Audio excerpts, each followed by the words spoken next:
Welcome to New Game Plus, a retro gaming podcast where three guys spend 7 days playing one old game, and then we talk about it. My name's Dustin. My name's Kenny. My name's Nolan. And this is episode 279. And new Pokemon Snap is now out. Critics are saying things like, new Pokemon Snap might be one of the most thoroughly pleasant games that's come out for the Switch, if not ever. Things like, brings back almost everything that made the original special and fleshes it out into a much more elaborate game. Things like, loyal to a fault sequel that hopefully harkens to something a bit more adventurous down the line. And it's called New Pokemon Snap? Nude. Oh, I'm in. No, I'd play. You were right the first time. New Pokemon Snap. All right. None of us have played it. No. But I've just told you a little bit about it. I played the original Pokemon Snap. Same. Kenny, it's obviously your place to say something. Yeah, I said nah. No, you I took shook a my head long... first, and then I remembered that we're an audio podcast as well as video. You know this guy hasn't played Pokemon Snap. So I don't know everything about it, so don't ask me many questions. It is about a 15-hour experience, which is... Feels short. That's about... So you didn't play the first one. This is about 14 hours longer than the original. Yeah, the original one's like Whoa. nothing. Yeah. The original was short? a bad idea to come out during rental time because you could beat it in just a rental period. Very easy. Yes, very easily. Oh yeah, that's garbage. Well, no, it's just That's different a kind demo of of a game. It's a different kind of experience. You know why Pokemon Snap works better now than it did back then? Because Hey, why, Nolan? you can Well, tweet. hold on. Ask the question.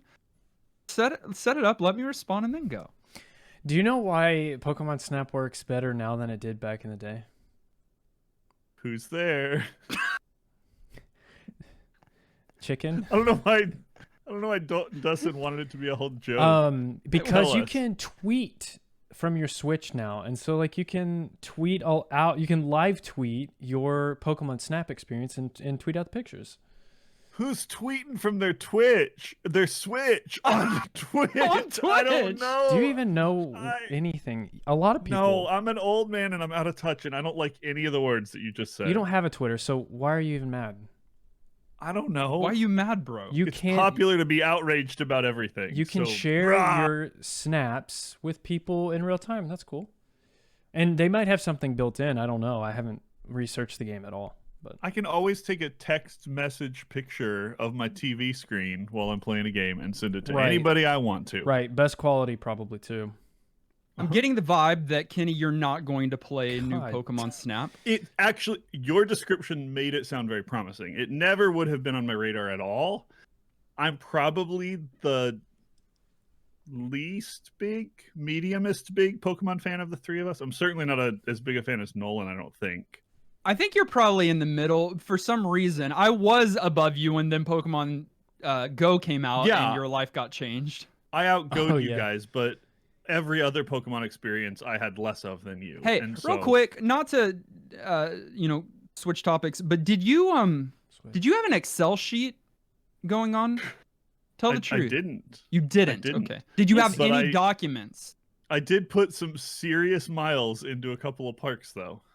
Well, yeah, but Like we you all. got And your I had steps in? some I had some research saved on optimization and I knew what I was For doing. Pokemon Go. I love it. Of course he Out did. of all things. Of course he did. Okay, so Kenny, you probably won't more interested now than you were before.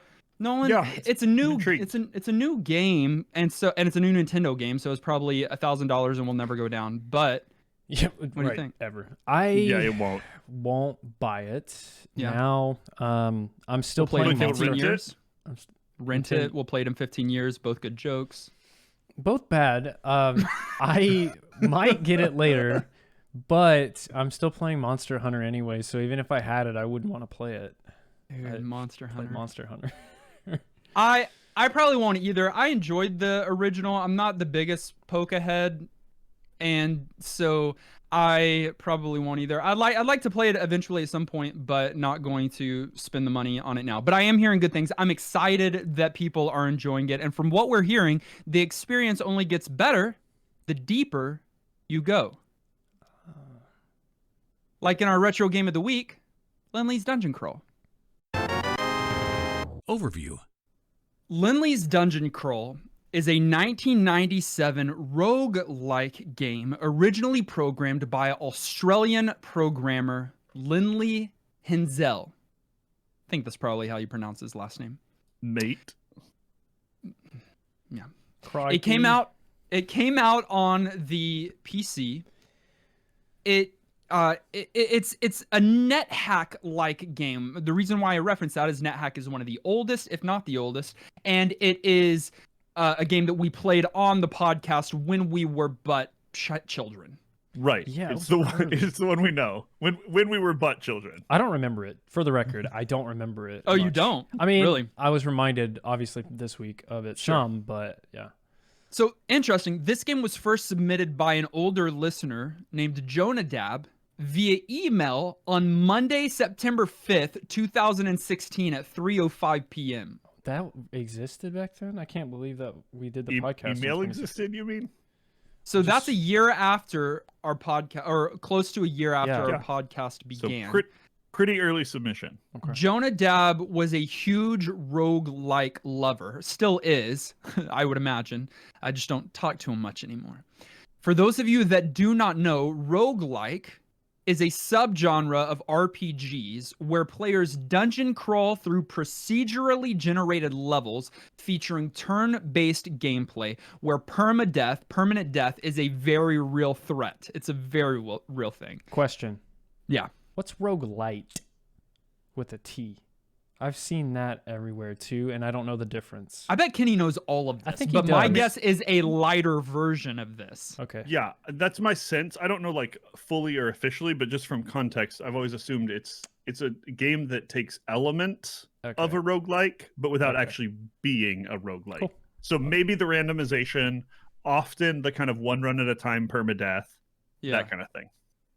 Yeah, right. It's like I'm sure your roguelike players dog on your roguelite players saying it's not even the same thing if you're not permadead.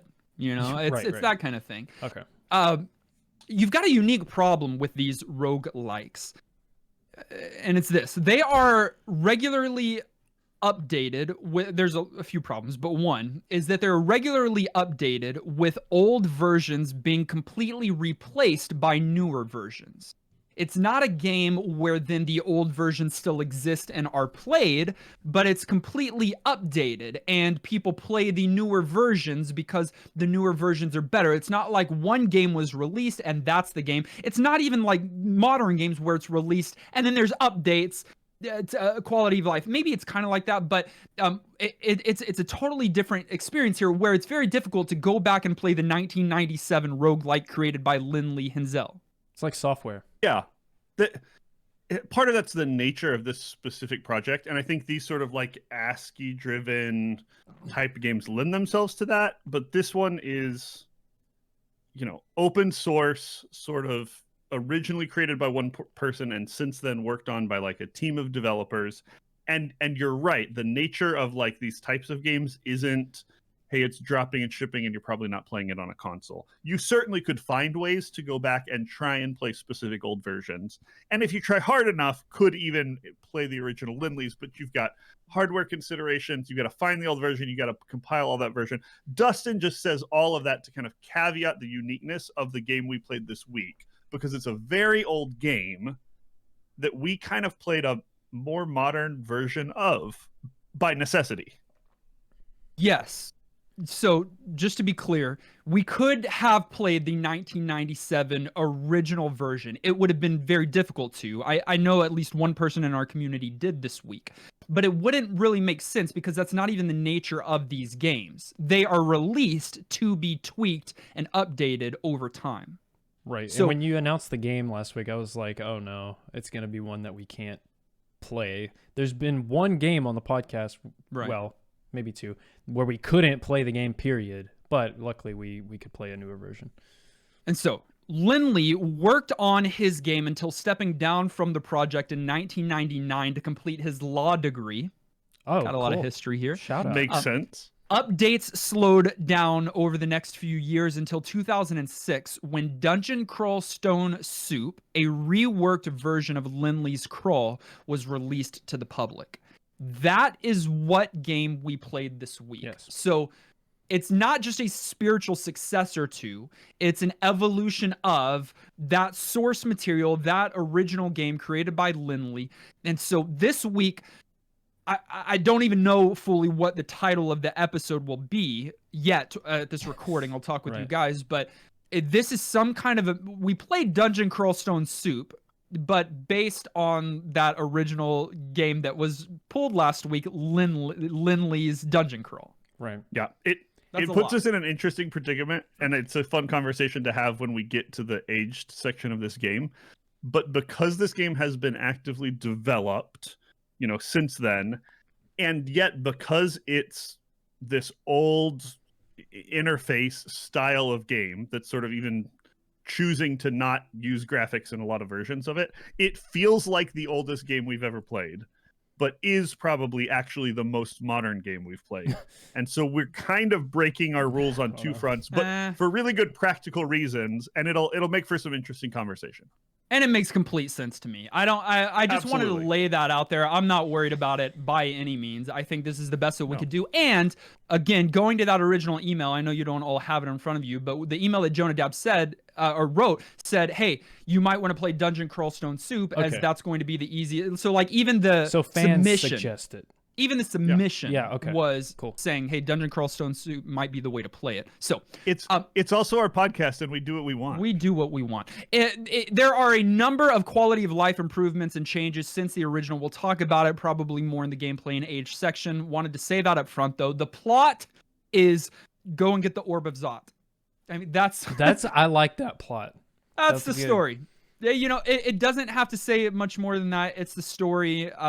There's something down at the bottom of this dungeon, and you need to go and get it. Simple. Gameplay. All right. So I want to apologize preemptively for this episode. Typically, I don't like ASCII characters, anything. Which ASCII, everybody knows, stands for American Standard Code for Information Interchange. Yes, I knew that. And you've seen ASCII spam in Twitch chat, if nothing else, maybe. So it's character encoding. Yes. It's letters, numbers, symbols to represent certain things. Yeah.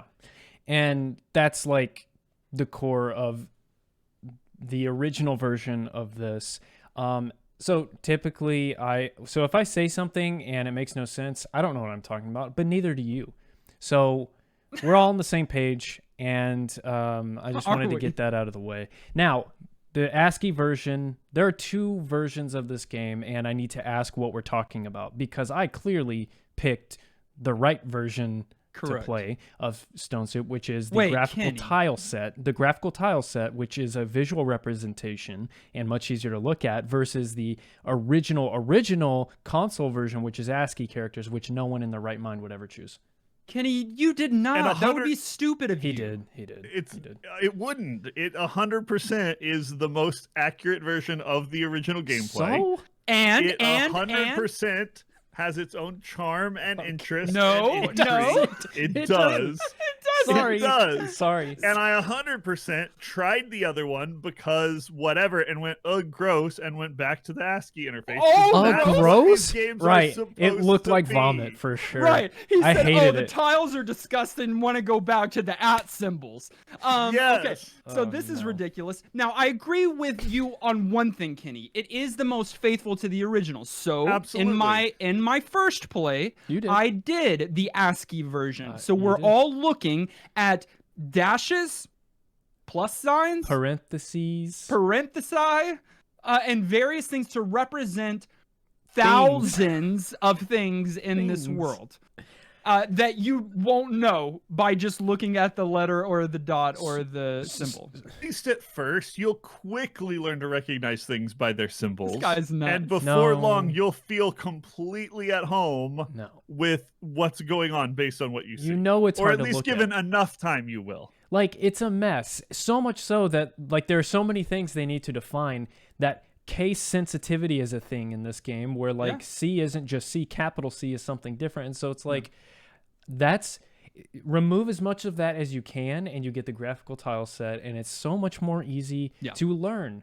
Thank you. Dustin made the right choice. I knew Kenny played the other one. Way less charming. Can I read to you a piece of my notes? No. It says 10, and this is in me reflecting on Dustin's first play. Yeah, and I said $10 says he bails to the DCSS GUI version. Which no one knows what you just said. I'll give you $20 to never talk again. Sorry. Nice. Nice. Wait, again, all right. though. That's easy, huh? I'll do that every week. You won't have to if it's $20 to never talk again. Kenny, I'll give you nothing. But what were you gonna say? I laughed and broke it. Because everyone knows. Okay, DCSS is Dungeon Crawl Stone Soup. Yes. I knew you weren't gonna keep playing the correct way even after doing it in your first play. Okay, and we I judged get it. you for it. Ha ha ha! Right, like it's original. That would be the stupidest thing to keep looking at those things when you could look at something that is still not great, but is giving you some kind of visual representation of things that are going on. Yes. You're already having to use your imagination. You don't have an imagination. You're already why? Look, this. I'll just say this, and I think I wrote it later. But why? This game is just developers saying, we're going to take away the responsibility for us to create some beautiful things to look at and listen to and put it back on you. Sure. Welcome to D&D, which is just the most popular thing ever these days. Like, there's nothing wrong with something that's driven by the person's own experience. Look at this comment. I feel like the developers made these games so they could like look down on everyone else. You know what I mean? They for sure did. You're not good enough. You don't understand. You just don't understand. That's like, what Kenny's doing right now. He feels good. Yes, exactly. So controlling this game. There's so many things to talk about here. The first thing though, controllers for video games. Throw it away. Your keyboard is your controller, and in this case, your mouse too, which was nice and familiar. But you guys got to use your mouse. I did. He's gonna do it the whole time. Well, I didn't really use my mouse either because I did. Okay, but I didn't realize the GUI version actually had mouse integration at all. I just thought it was all keyboard driven, like the ASCII version. Right. It has mouse, and it's so nice. That's actually kind of nice. That alone might be the better argument for somebody playing one versus the other if the interface of just the keyboard is overwhelming, because that's a lot to learn. It's like every key is used in some way, and it can be a lot. Multiple times. It's a lot, but and I don't know if this is in the console version. There is a tutorial, thank God, and it's very good. I went through the whole thing. Same. Me too. So helpful. And usually games, even game tutorials, if they have them, aren't that great. But this one was like so good, and you must play it through if you're going to enjoy the game. It's really good, but even that isn't enough, because not only is there a tutorial, there's a basic tutorial, a more advanced tutorial, an FAQ that gives you some tips, specific menus and subscreens that explain some of the more advanced features, and you wrap up all of that, and without experience and still looking stuff up, you're going to be lost. So I took the step of going even further and looking up like a keyboard shortcut guide so that I'd have on hand a reference. And it was so busy and full of stuff that I half the time didn't look at it and just like learn things, because it's a lot. You have to enter the matrix to be able to see all of the code to make sense of what this game is. Literally, sort of how it feels. So here's the thing: it's a massive game. There are, I believe I might be wrong on this, but this is what I've read: 9,000 status effects. 53 weapon types. I know we jumped dramatically in number there, but 53 weapon types. So it's so many unique varieties, thousands and thousands. 27 playable species, 25 gods to serve and worship, or to like disobey and walk away from, become atheist. And while the dungeon is only 15 levels deep, there are dozens of branches that actually make 100 levels in the game, plus 2 infinite realms. That's so much. How? I mean, it has an infinite realm. By definition, it's the most a game can be. I mean, I guess you can achieve those numbers when you don't build out graphical things. But when you just set it for like random creation, which this isn't, I think there is a lot of intelligent design put into play here. I mean, the dungeon rooms that you get are well thought out, well crafted, unique, very different. Every session I played was different for sure. And to make sense, they were themed. You know, as you got to a certain area, they, you know, had. Don't had say some you know. I do not know. Act like I do not know. Some of these layouts felt very procedurally generated, but a lot of them felt thoughtful and real. Rooms like that had something at the back of them that you had to fight your way through that were logical, and it didn't feel totally randomly generated. It felt thoughtful. Yeah. What was your preferred character to play this week? Was there a character setup that you ended up enjoying most? Because again, there's so many different options. Nolan, if it's an easy question, you start. I randomized every single character. Just completely, not even preferred? No, I randomized every single character. So that is not a great. It can give that's a great way to play this game. It can give you pretty chaotic setups that kind of work against you. Right. And, well, let me explain. It forces you to learn the game and gives you a wide variety of like game types. No, that's not why. Because I'm not going to spend time building out these characters. Okay, it's not Skyrim. You did it for the wrong reasons. You did it because you're lazy. Yes. I take it back. You did it totally wrong. You should have done the same thing, but for a different reason. I started doing the preferred randomization because it builds out characters that are actually balanced. So I don't know, Minotaur. What is that your answer, Minotaur? Sure. After all that, okay. Well, that's the race. What about the Berserker? Maybe. Okay. Is that what you mean? Class? Yeah, class. I think Berserker I got more often than not. I played all kinds of things, as you can imagine. Kenny's looking at his reference guide down there under his beard. So which one did you prefer? Can you keep it brief? So this was not my most successful character, but the one I played the most because I was having the most fun with it was a halfling hunter. And I actually got into the game, looked at options, spent a bunch of time choosing this class that I thought was going to be fun and looked balanced, and then it was a blast. And then realized later that is one of the classes that you're given in one of the tutorial stages.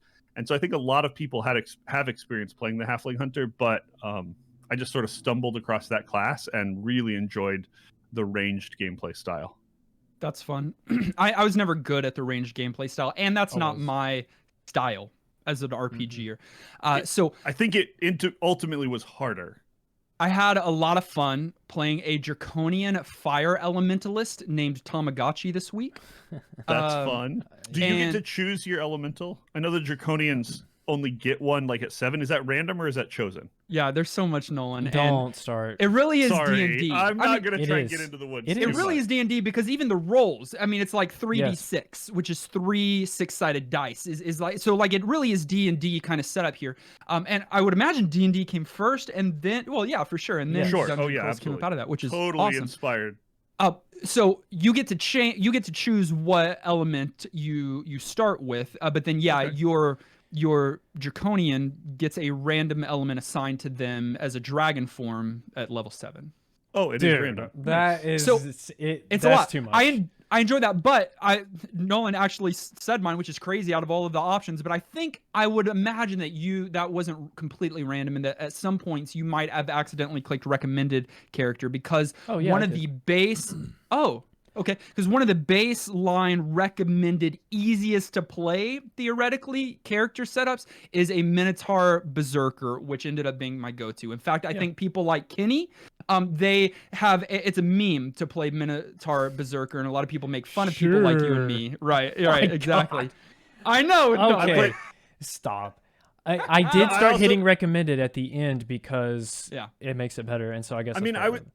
I was new to the game, so I tried to intentionally pick easier classes because we're not playing for long. I wasn't going to go hard, so I wouldn't give you guys a hard time for playing like the default class. But the fact that someone would not unless you do that forever, like unless you wouldn't play anything else. Deep dwarf is what I was most successful with. I did a deep dwarf one time, or deep elf. Is there a deep elf also? There's a deep elf as well. I think I did that. Kenny, I feel like you always do halfling characters in any fantasy anything, which is my favorite. People that play this game aren't playing it first and foremost to beat it. Yes, and I think that's fine. Linley only won his version of Crawl 3 times. And that's a fun one fact. of them was glitched, he said. So there were 2 times where he legitimately won his version of the game. Because to bare bones to get through this game, you've got to clear out enough dungeons and then lairs and vaults to be able to get 3 runes to be able to get down to Zot's chamber and to retrieve the orb of Zot, and really cool, and then run your way back out of the dungeon while all the enemies of hell are coming out. Now really cool idea. An ending to a game. It really is an ending to a game. That's cool. And then there's even New Game Plus content where you can go back in afterwards, which why would you want to do that? But there are 15 runes, so some people go for completionists, go in and get all 15, but you only need 3. But there's a lot there, and it takes a lot of time, a lot of luck, and a lot of experience. Kenny, I'm going to ask you, I will be very, very angry if you answer in a particular way. I would imagine you put a good amount of time in this week. You did have to go somewhere. Were you at the lake this week? No. Interesting. You're lying. That wasn't my question. That was my lead up to, did you beat the game this week? No. Not even close? He's been building up to that. Yeah. No, not even close. I think you ended up getting further You than I shut did. up and let me talk about me. Okay, I did not get as far as I wanted to. Mainly, yes, because my playtime got cut a lot shorter. Most of my play was in the first half of the week, and then I wasn't as successfully able to play the game later in the week, and so I didn't make progress. Can you give a little bit of an overview as to how far you got, what your furthest, most successful run was? I think my furthest was a level 12, which isn't super far, Well, but a level 12 character. Okay. Yeah. How deep? I don't know. 8 or 10 or something. Like, he was pretty far down there. Okay. Because there's only 15 levels of the main dungeon. Nolan, I wasn't in the main dungeon anymore at that point. I never found a rune, if that gives you any idea. Well, yeah, but that's I didn't either. Takes a long time. That's way far. Yeah. I got to like a level 8 character, I think. Okay. I don't know how deep. That's respectable. I played a lot of characters this week. You did. On one of my most recent ones. It was my best one. It was a 7-hour run. Bro. My character got to level 20, and I had 2 runes, and I died in Vault 4, about to get my 3rd rune from Vault 5. I'm so jealous. There were times that I'd taken on hordes and hordes of enemies, and I died to a single one. Oh just my a gosh. single one. I wasn't even fighting multiple ones. I was Like a fighting it in the crit or wrong just way. I Super was just fighting it in the wrong way. It spawned other enemies, and I tried to fight those, and I was supposed to just fight it. Okay. You got baited by the ads? Got mega baited. You baited? Mega baited. That's the beauty of these games and the permadeath mechanic that has lived on in other games. I love that. Kenny loves that. We play hardcore Path of Exile.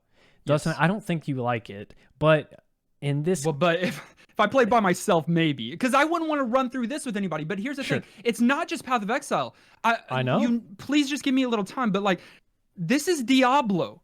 Okay. Big time. Going down one level at a time. Diablo 1, yes. Increasingly difficult. Yeah, Diablo 1 at least. Going down one level at a time, increasingly difficult.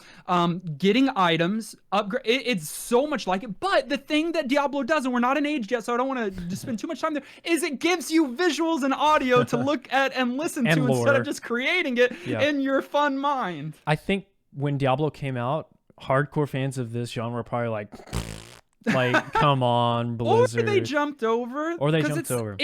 All of the same stuff that's happening here is just happening behind the scenes in games like Diablo and Path of Exile. It depends why you're playing it. I'm sure there's people that are on both sides. I'm sure there's people that are elitists and scoff at anything short of permadeath and wouldn't ever touch Diablo. And then there were people that were like, oh, it's everything I love about dungeon crawling, but like shown and just dove into it. To each their own. Love the... you played a lot, and I was following along with everyone in Discord this week. Everyone was posting their runs, and the death screen is brilliant. It's such a good thing to have in this game. To give you a summary, to share with people, and then like just also like archive. It archives your characters. Yeah. Brilliant. And that's what would keep...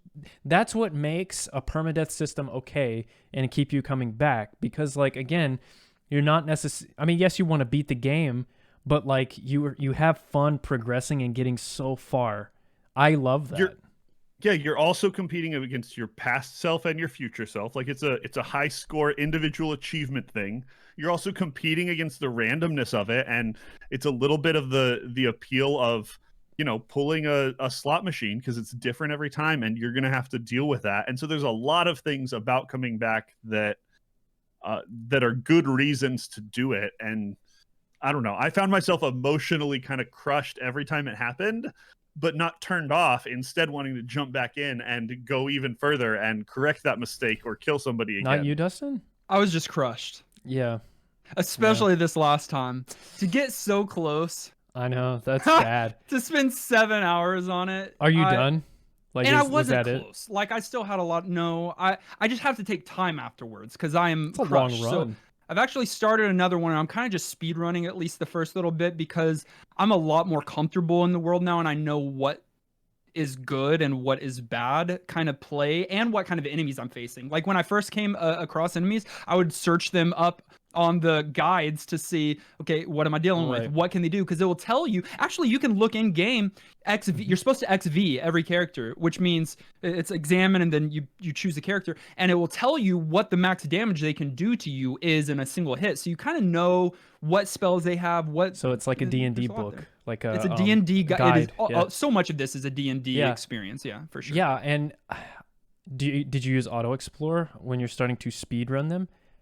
Oh yeah. That quality of life. all the time. Can you do that in the console? Not in the original Dungeon Crawl. That was one of the stone It's a wonderful quality of life thing you to have hit one button and you have to have it. Yeah, that's great. I use that a lot. There were a lot of quality of life features added as the game progressed. The auto explore and even some of the other abilities, you can like mark waypoints and then automatically return to them.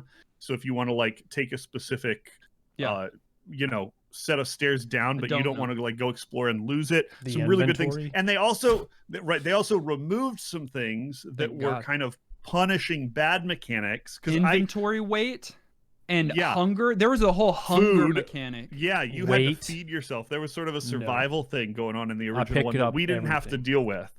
And no fast travel, which is just, it becomes grueling after a while for sure. So a lot of quality of life changes with the updates, and then with the Stone Soup kind of upgrade, which are pleasantly welcomed here. Aged. We talked about it, but these games just age considerably.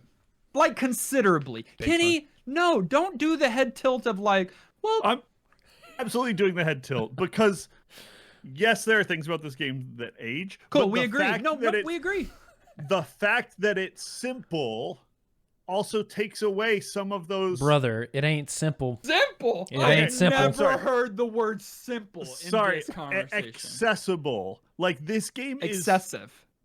Yeah. Sure, it's also... It's both. Like, the lack of accessible graphics Kenny, is what are you... tough. No. There's nothing about this that is user-friendly. That is modern-day gamer-friendly. No, there's not. Sure. Ton of things, but I'll make one argument I rarely get to make, in that this game is actually free to anybody who wants to play it, and they're legally allowed to. You're right. It's free. It's free. We take emulation for granted sometimes. It's kind of this like legal gray area, but this is a game that's been released as a true free It's open source, game. Yeah. So it's nothing automatically about more available to some people than nothing about playing the game, just obtaining the game is easy. Great. Yeah, you are so right. Obtaining the game is accessible, and as soon as you turn it on, it becomes inaccessible. Yeah. You've got it on a lot of devices. And you don't have to have super high-end hardware to run it. There are things y'all that can are keep accessible listening to him about talk, something. but just understand that everything that he's saying isn't about the gameplay itself. No, it's about other things about the nature of this game that make it much more accessible than other kinds. Okay, the gameplay itself, yes, is going to be a harder hurdle for a lot of people. Yes. I don't know why you just are. So yes, playing the game is inaccessible. But no, I the just game think it's an interesting conversation because of like the nature of this piece. It's so different from other games that we've played.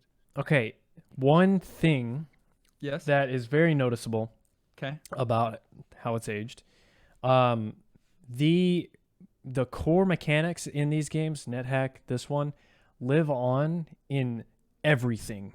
And they weren't the first game because D&D existed, but like the back and forth combat, that's in so many modern games. The permadeath thing we've talked about, inventory management. Are you saying some good things? Yeah, I'm just saying. Well, I'm saying that like a lot of modern games, modern roguelike games that I've played, for instance, Hades, Kenny has played a lot of that. Binding of Isaac, I really love that game. Enter the Gungeon, like all of those are here. Yeah, all of those are here, procedurally generated, like worlds, multiple runs, high score against yourself. Like those things live on. It's just like to see it stripped away, all of the like modern advancements and the graphical stuff and everything, and to see this, it's very like stark to be like, wow, yeah. And what's not here is music, dude. There needed to be something. Just they don't want and graphics. They could, you're playing it correctly. They could add music. They could very simply. They could. But audio files. It's these Matrix elitists that are saying, you don't need music. Why? Let the music live in your head. Oh, so sure. like in my first play, I put Beethoven. a little bit of music because otherwise it would just be a silent experience. Yeah, and I did too. I was listening to like Skyrim music because if you don't, there's not even like clinking of swords and stuff. It's dead silence. Kenny, defend it, please. I would love to hear this. No, I'm not defending it. I did play in silence, but that's not a choice that you necessarily should make. It's valid if you don't care. Kenny, was this your favorite track? Sorry, I interrupted it. Yeah. Yeah. Like, Nolan ruined it. Come on. You got to have something in there. And then the graphics are garbage. Okay, so even if you play with the tiles, they're trash too. I'll agree, but that's because that's not the point. Like, sure, if you don't make it the point. The graphics are shown on there just to like, I don't know, be a stepping stone to people that don't really want to like learn the symbols. The point isn't the visuals. The point is the adventure you're being taken on. It really is. It's a solo session of Dungeons and Dragons with a really cruel, kind of random dice-driven DM, and you get to just play with yourself. Oh, gross. Listen, can I say this? Because we just brought back elements. We did? Check out that Tamagotchi episode. Oh my gosh. But there are 5 gameplay elements we typically talk about: graphics, music, gameplay, characters, and story. Out of those 5, this has 1. Gameplay. There are characters that exist. Oh no. There's sort of a story, but listen, it's got it's one. a sentence. Listen, Kenny.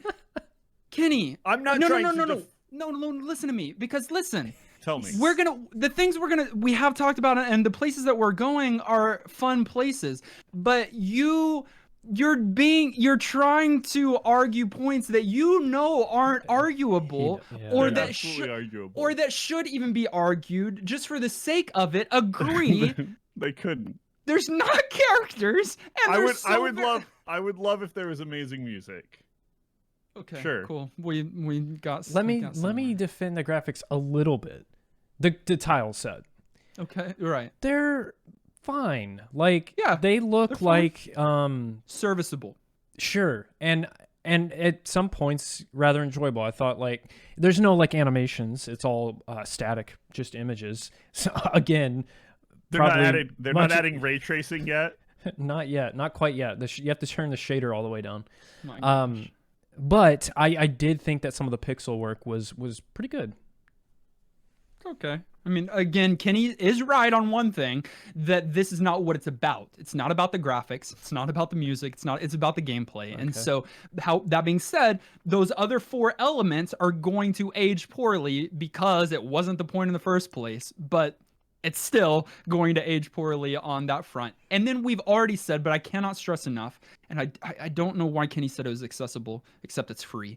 It is one of the steepest learning curves you're going to come across. Yeah, it's rough. There is I got very far in the game and still probably know a tenth, if that much, of what this game is and what all I can do with it. I agree with you. I agree. I didn't even get there. But yeah, because of time, I didn't even let myself fully learn the magic system or some of the other more complex interactions. I can't imagine the magic system, dude. I didn't let myself fall into the hole of like rebinding some of my items to specific letters to like optimize my gameplay. It's a sink that you can put so much into if you want to. But as you do, you also become so much more efficient at the game that then future playthroughs are significantly more successful and fluid and all of those things. Final thoughts. At the end of each and every one of our episodes, we determine whether or not the game gets our vote for New Game Plus status, which is our general thumbs up or thumbs down. It does require 2/3 of the vote to swing one way or the other. For sure, Kenny is the one that starts here. Yeah. Enter the Matrix and tell us in ASCII what you thought of this game. That's impossible. I mean, it's possible. This one is a yes for me, not surprisingly, with the huge caveat that people should sort of know themselves and know a little bit about what they're getting into before making that choice. If you're unwilling to take time to learn a system, if you're absolutely uncomfortable with the idea of entertainment that's in ASCII format, if you get a super emotionally tied to characters and you're unwilling to die and try again, if you lack any imagination at all that would immerse you in an experience that's two-dimensional, or if variability and randomness frustrate you immensely, sure, take note of it, note it, avoid it. Basically, I'm making a big assumption here. I am actually might be wrong based on the episode so far, but my thoughts were if you're Nolan, then pass. I remember how you felt about NetHack. We'll see. And assumed that this was going to be maybe different than it was. Otherwise, I think people should give it a try. It's got a ton of potential. It's going to feel more like a digital board game or a solo session of D&D than it is like an actual video game. But that's sort of the point. And people might like it, and they might like it a whole lot. So, sure. Yes, for me, asterisk. Which does something in game for sure. An asterisk. Yeah, but I don't get it. Nolan. You know what? No, don't. I'm gonna punch Kenny for tease us. Just what did you really think? What's your summary? NetHack. I said I didn't remember the episode. I probably hated it, but you hated it so much. Yeah, I think I probably did. Being able to play a graphical tile set of this game, it converted me. Now, it is all the things Dustin said, so be ready. However, all of those core mechanics that live on in other versions of roguelikes and modern roguelikes are here, and they're still fun. Even without the graphics, even without the music, it's still the rinse and repeat style of gameplay that I personally really, really like. And I don't know why I didn't find that in NetHack. Probably because I was looking at ASCII, and I can't recommend you play that. No, you can't play the ASCII version. Do not play the ASCII version because it looks like a mess. And Kenny's tripping, and he knows he's tripping. I know he's a purist. I'm not. I know he's old school, and he's old. Play the graphical tile set.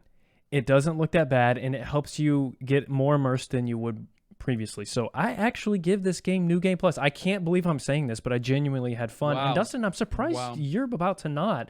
Because of me following along with you in Discord, I could have sworn that it hooked you, but I guess not.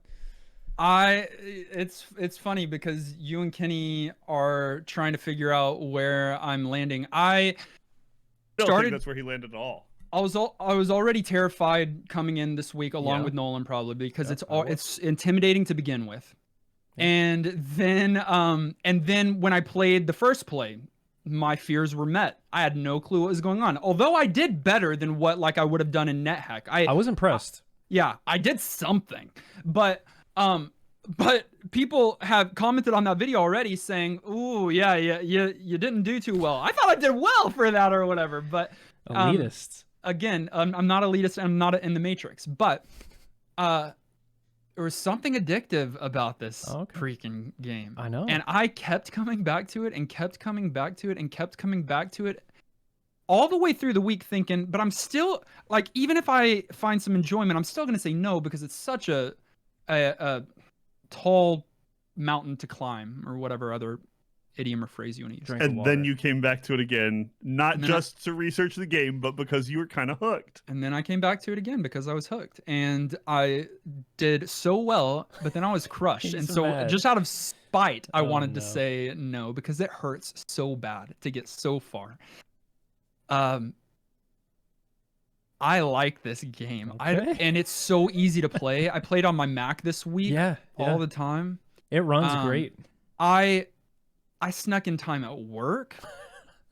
Like, I was doing things with this game that I am not proud of, and that are so foreign. And this is not the kind of game that I go for. But there's something Diablo-esque about it, and I loved that game when we played it. Oh, you loved Diablo 1, which was fun. If only the console version was the only option, I would say no question asked. Same. Because, Kenny, what you experience, I understand that some people can experience that, but that is not the majority of people. Okay. Sure, and I'm glad that there's an option, because I really do think people should play what they find enjoyable. But I think there's appeal there, and I got just as sucked in, but with more basic graphics. Crazy, because there are a lot of gamers out there that wouldn't be able to do that version, but because there is a tile version that gives you some kind of visual representation that makes things make a little bit more sense to begin with, it is more accessible than originally. So I too give this game my vote for New Game Plus status, which means across the board, surprisingly, Linley's Dungeon Crawl, really Dungeon Crawl Stone Soup, is New Game Plus certified. But what did you think? We had 511 votes on YouTube. Wow. 21% said yes, it's worth playing today, which was more than last week's game. Which was what? I don't remember. We don't know our own show. No, 2 weeks ago was Moomins. Last week was Moomins. No, it was Moomins. Oh, it was Moomins. Okay. Which makes sense, actually, that more people would know about this game. 10% said no, go play something else, and 69% said they've never played it before. So still a large majority of people have not played. It's just one of those genres that not everybody does. I voted no on that it's poll. Not mainstream. Yeah. Before I played the game. That's really. All right. A lot of our community played this week, either having experienced it before or for the very first time. I grabbed a few of those thoughts. Guy in the corner said DCSS is a roguelike that I have a little bit of experience with. Not much, but I played this for a while a few years back and enjoyed it then. Coming back to it now, I still enjoy it. To me, these games aren't about winning or even killing everything. I mostly just like running around and exploring the random maps. Now, eventually, I hope that I could make it down to retrieve the Orb of Zot, but I'll be taking in all of the vistas along the way. This game gets in GP from me. Yeah, I bet it's so hard to beat it. Like, to truly beat the game. It's I'm sure. I can't.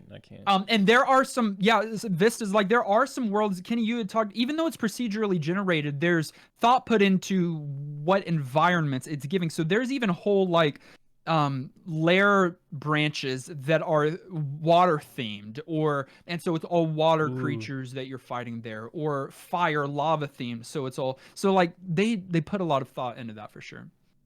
The BFG said, I tried to get into this game, but it just didn't click with me. It has no animations, no sound effects, and no music. I understand that it follows in the footsteps of classic 80s games like Rogue and NetHack, but considering the year it was released, I feel as though more could have been done to modernize the genre. Playing the original console version has a very overwhelming experience. There are a plethora of commands to memorize, and I found the HJKL movements awkward. Right. The tile-based version is easier to get into as you can play with a mouse instead. I can see the appeal if you are a fan of the genre, but this game just isn't for me. No hard feelings towards Nolan's cousin. Yeah, Linley, my cousin. Which Linley, you didn't bring up this episode. It's just I couldn't get used to those controls either. So it made no sense. Like I had to use the mouse. I used numpad. I don't have a numpad. I have a 60%. I didn't have it on the Mac either, so I was using the directional keys, and then for diagonals, I was using U, Y, B, and N. Yeah. But only when you wanted to go in directions. Only when I that needed would to have go driven me crazy. angles. Oh yeah, it was problematic. Probably not the best, but it's turn-based, so I don't have to be fast. You just hit O. Brojum said, as a rule, I hate this genre. It's like someone took my worst gaming nightmare. I find many of them rely on the blanket. Well, that's just how this genre works, to excuse lazy RNG-based, less than compelling gameplay. Yeah. There are a few in this genre that I would love to see their deeper worlds, but they seem determined to keep me from playing the game they made in favor of random death or requiring crack monkey twitch reflex.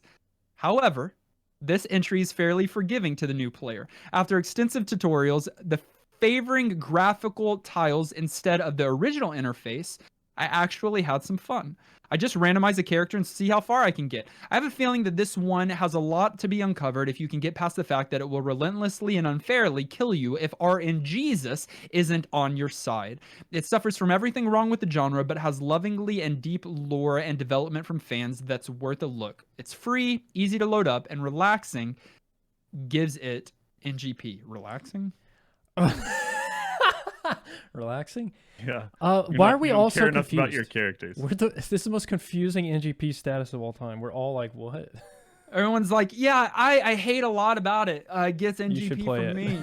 I died and hated the experience and died and hated it again. I'm hooked. It gets me. Yeah, that's the genre. You can get it for free, but you'll need to just smash your head on the keyboard and maybe something will work. Finally, Logan said, when someone unfamiliar with roguelikes boots up DCSS for the first time, their first reaction will probably be confusion. It has a literal keyboard full of controls, an overwhelming number of races and classes, and no mercy for new players. However, players willing to break through that barrier will find a game and genre still worth playing today. Roguelikes like DCSS and are storytelling engines, weaving tales through deep systems and RNG variety. It was a joy this week in Discord seeing people recount their tales of triumph in the face of certain death or sudden heartbreak at the hands of a mutant orc.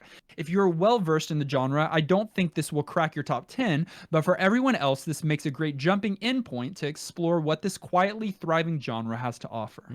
Quietly thriving. Yeah, the Discord probably went off this small week. Community. Kenny, are you a part of that?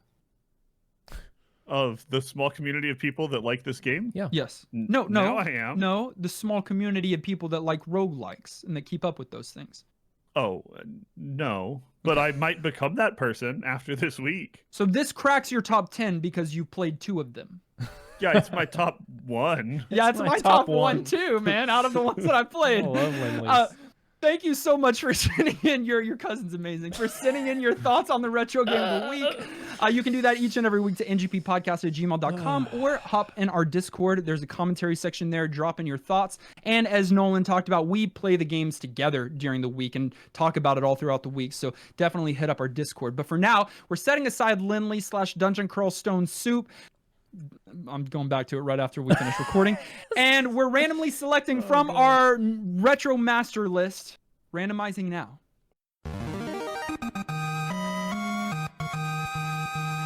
We are going to be playing a 1986 platform arcade game developed and published by, I mispronounced this, Taito.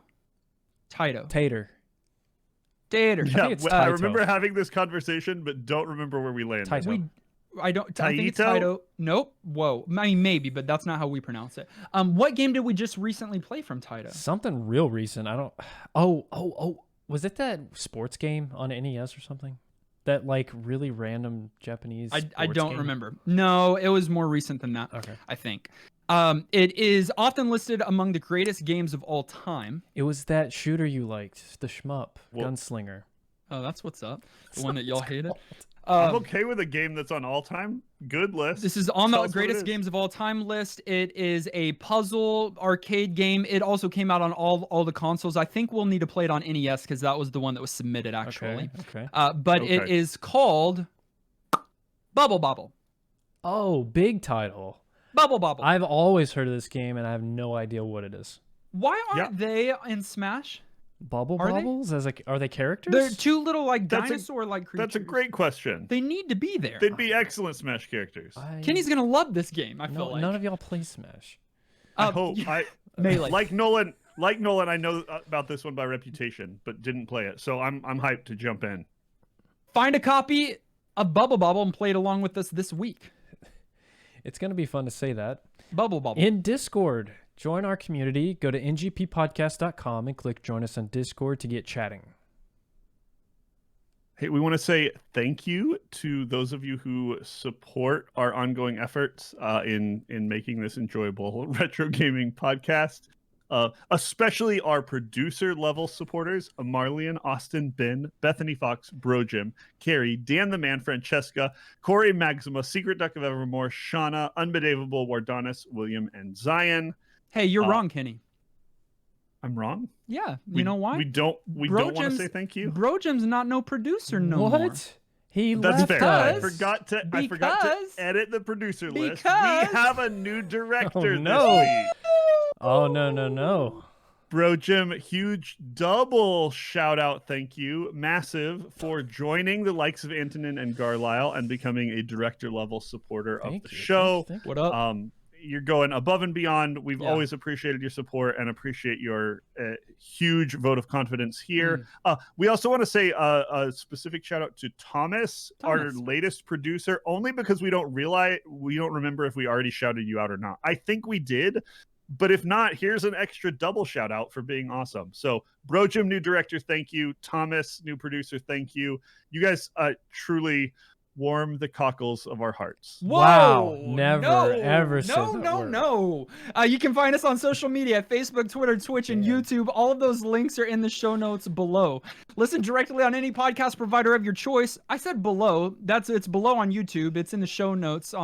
Listen directly on any podcast provider of your choice. Subscribe so that you are the first to get new NGP episodes. And while you're at it, leave a kind rating and review. This episode was edited and produced by our good friend Tom Tate. Join us next week as we play Bubble Bobble. Until then, I'm still the Minotaur Berserker. I'm a halfling hunter that's already sick of the way Dustin says bubble bobble. I'm Cockles. And this has been New Game Plus.